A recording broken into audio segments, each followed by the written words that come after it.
तो ये NCERT book का 10.2 का टॉपिक है। उसी के अंतर्गत मैं पॉइंट 2 आगे बढ़ा दिया हूं। और ये क्या है? हाइगन के द्वितीयक तरंगिकाओं का सिद्धांत, Huygens principle of secondary wavelets. कल हम देखे थे तरंगाग्र, है ना? तो उसमें थोड़ा पहले चले जाते हैं, तब इसको समझेंगे। तरंगाग्र में क्या था? यदि माध्यम में विक्षोभ उत्पन्न करते हैं तो समान कला में कंपन करने वाले कणों के बिंदु पथ को तरंगाग्र कहते हैं। पहले याद तो करो, क्या किसी माध्यम में विक्षोभ उत्पन्न करते हैं तो समान कला में कंपन करने वाले कणों के बिंदु पथ को तरंगाग्र कहते हैं। ठीक है, वहां पर हम दो तरह के तरंगाग्र पढ़े थे। गोली तरंगाग्र, यदि स्रोत कैसा हो, बिंदु जैसा हो, और दूरी कैसी हो, सीमित हो, तो उससे बना तरंगाग्र गोली तरंगाग्र। उदाहरण ले सकते हैं सूर्य, है ना? और सूर्य के पास का इलाका, वो कैसा तरंगाग्र बनाएगा? गोली तरंगाग्र। ठीक है। और यदि सीमित दूरी न हो के दूरी क्या हो जाए? असीमित, स्रोत कोई भी हो, तब कैसा तरंगाग्र बनता है? समतल बनता है ना? जैसे यहां भी एग्जाम्पल ले सकते हो, सूर्य का प्रकाश जब धरती तक पहुंचे, सूर्य का प्रकाश यदि सूर्य के चारों ही और पास में हम देखेंगे तो गोली, और जब दूर हो जाएगा तो वही क्या हो जाएगा? समतल हो जाएगा, प्लेन वेव फ्रंट बना देगा। ठीक है। ये भी पढ़े थे कि जो तरंगाग्र है कभी पीछे की ओर गतिमान नहीं होता है, हमेशा कहाँ की ओर बढ़ता है? आगे की ओर बढ़ता है। ठीक है। एक चीज और भी समझे थे कि तरंगाग्र और तरंग एक दूसरे के कैसी होती हैं? लंबवत होती हैं। तरंगाग्र का मतलब एक पृष्ठ है, सतह है, और तरंग का मतलब एक किरण है। जैसी ये किरण जा रही है, जिस पृष्ठ से टकरा रही है या खींच रहे हैं, वो पृष्ठ ही क्या कहलाएगा? तरंगाग्र। एक दूसरे के कैसे होते हैं? लंबवत होते हैं। अब यहाँ पर हम अगले हिस्से में है, ये इंपॉर्टेंट है, उससे तो एक एक दो दो नंबर का प्रश्न आता है। तो चलो इधर देख लेते हैं, ध्यान से समझना। ये बताता है कि तरंगें आगे कैसे बढ़ेंगी, उसको हमको दिखाओ, बताओ, है ना? तो हाइगन ने ये तरंगाग्र का सिद्धांत दिया, उसको देखते हैं। इसको बोलते हैं द्वितीयक तरंगिकाओं का सिद्धांत।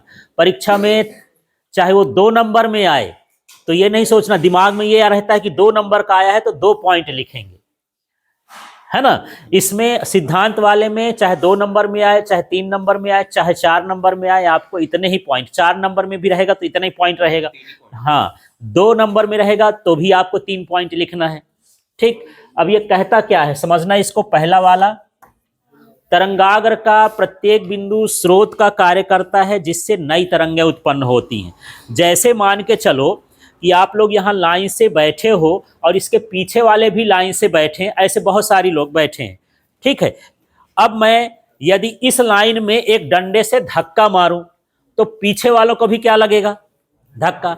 तो ये लोग उसका दूसरे वाले के लिए क्या काम किए? स्रोत का काम किए। कहने का मतलब ये है कि जैसे मान के चलो ये मेरे पास पेंसिल है, यदि मैं पेंसिल में धक्का मार रहा हूं तो इसमें भी धक्का लगेगा, मतलब इसके लिए क्या कहलाएगा?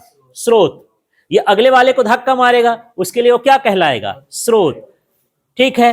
तो कुल मिला के ऐसा समझ लेते हैं, पहला वाला याद करो, तरंगाग्र का प्रत्येक बिंदु किसका काम करता है? स्रोत का काम करता है, जिससे क्या उत्पन्न होती हैं? नई तरंगें उत्पन्न होती हैं।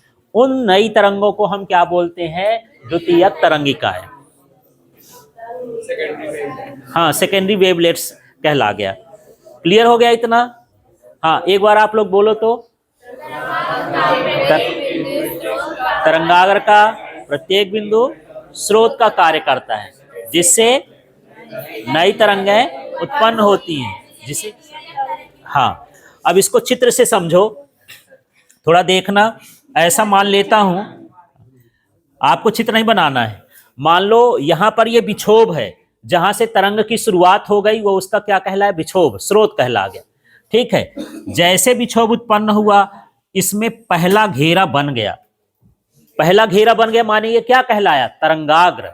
पहला घेरा क्या कहलाया? तरंगाग्र।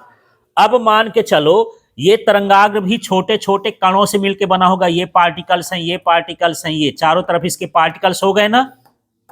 अब इसके आगे भी घेरा बनेगा। जैसे पानी में आप देखते हो पत्थर डालते हो तो एक घेरा बनता है क्या? कैसे घेरे बनते हैं? बहुत सारे। तो जो पहला घेरा के लिए तो पत्थर में डाला, उसका वो स्रोत हो गया। अब दूसरे घेरे के लिए कौन स्रोत बनेगा? यही क्या करेंगे, ये बगल को क्या मारेंगे, धक्का मारेंगे। माने ये किसका काम करेंगे? स्रोत का काम। जो इसके बगल वाले कण हैं उसके चारों तरफ इनको धक्का मारेंगे कि भैया तुम आगे बढ़ो। तो इससे क्या हो जाएगा, एक नया घेरा बन जाएगा। नया घेरा ही इसका क्या कहलाया? नया। इसको हम क्या बोलेंगे? द्वितीयक तरंगिका। ये पहला वाला क्या कहलाया? तरंगाग्र। और दूसरा वाला क्या कहलाया? द्वितीयक तरंगिकाएं। ठीक है, समझ में आ गया? तो चलो इसको पढ़ते हैं। पहले इसका नाम लो। ये क्या लिखा हूं? तरंगाग्र, जिसमें बिंदु बने हैं। तरंगाग्र का प्रत्येक बिंदु स्रोत का कार्य करता है, जिससे नई तरंग, ये जो बनी है ये कौन सी तरंग कहला गई? नई तरंग उत्पन्न होती है, जिसे हम क्या कहते हैं? द्वितीयक तरंगिका कहते हैं। अब मान लो इसके आगे का घेरा बनना है, तो फिर ये आगे वाले को धक्का मारेंगे, तो ये जो अंदर वाला है ये तरंगाग्र कहला जाएगा। बाहर वाला क्या है? वो द्वितीयक तरंगिका। ऐसे ही वेव क्या होती? आगे बढ़ती जाती है। ठीक है, अब अगला देखो। यदि पहले वाले में जो वेग है 5 मीटर प्रति सेकेंड है, तो आगे वाले किस गति से बढ़ेगी, इस पर हम विचार करते हैं, है ना। तो यदि 5 मीटर ये प्रति सेकेंड है, ये वाला तरंगाग्र वाला 5 मीटर प्रति सेकेंड है, तो द्वितीयक तरंगिका का वेग भी वही रहेगा। माध्यम कैसा होना चाहिए? समांगी। मतलब यदि पानी में उत्पन्न हो रही तो पानी जैसे रहे, हवा में है तो हवा जैसे रहे, कांच में है तो कांच जैसे रहे, माध्यम उसका न बदले। तो क्या होता है देखो, यदि माध्यम समांगी हो तो द्वितीयक तरंगिकाओं का वेग मूल तरंग के वेग के बराबर होता है। दूसरा वाला क्या हो गया? यदि माध्यम समांगी हो तो द्वितीयक तरंगिकाओं का वेग मूल तरंग के वेग के समांगी होता है। यदि माध्यम समांगी हो तो द्वितीयक तरंगिकाएं मूल तरंग के वेग से आगे जाती हैं, बढ़ती हैं, उतनी बात। ठीक है ना। अब हाँ, अब आगे का देख लेते हैं। यदि मुझे आगे का तरंगाग्र चाहिए तो क्या करेंगे देखना। ये मैं छोटी छोटी तरंगिकाएं बना रहा हूं, ये ठीक है। अभी मैं आगे चित्र में दिखाऊंगा इनकी रचना, पर यहां पर समझिए तरंगिकाएं छोटी छोटी बन गई। अब मुझे नए तरंगाग्र का पता लगाना है, तो अब क्या करूंगा, यहां लिखा है उभयनिष्ठ स्पर्शीय तल, और ये वाला जो है द्वितीयक तरंगिकाएं छोटी छोटी ये बन गई, ये क्या कहला गई?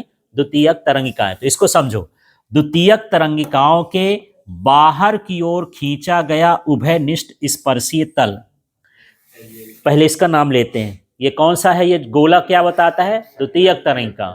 इसके दो भाग हो गए, एक अंदर है एक बाहर है। तो बाहर हमको एक ऐसी रेखा खींचना है जो सबको छूती हुई जाए, कॉमन खींचना है, तो उसको हम बोलते हैं उभयनिष्ठ। जो सभी से जाता है उसको क्या बोलेंगे?